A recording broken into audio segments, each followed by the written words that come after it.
For most of my life, I believed that success meant productivity, achievement, and being useful to society.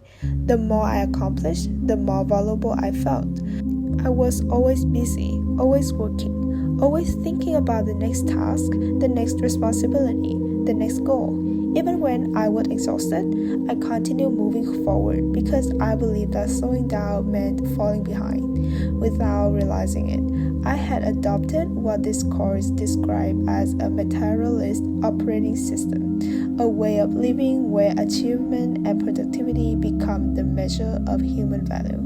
I focused heavily on the external world, work, deadlines, expectations, performance, but I rarely paid attention to my inner world.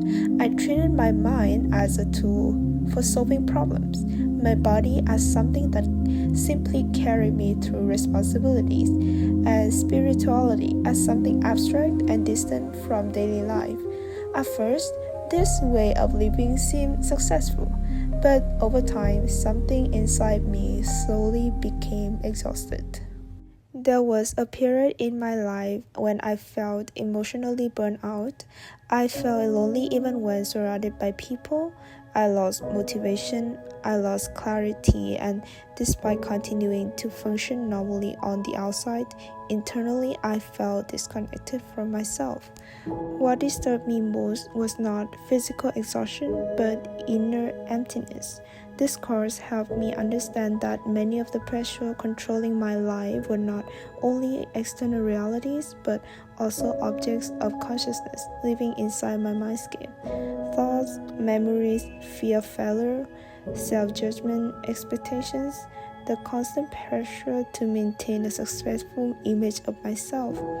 I realized that my suffering did not only come from work or responsibilities, it also came from the image of myself that I believed I had to protect. The lesson about the imaginary self deeply connected with me. I began to see how much of my identity had been shaped by external recognition and social expectations, and when those things become unstable, I felt lost. For the first time, I started to slow down and observe my own mindscape. I noticed how noisy my mind had become.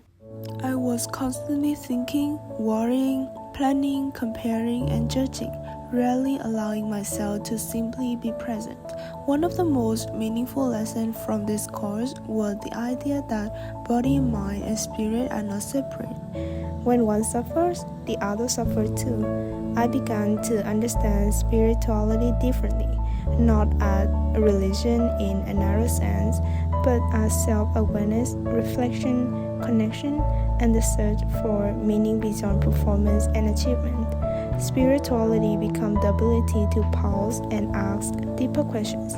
Who am I beyond my role and achievements? What kind of life is truly meaningful?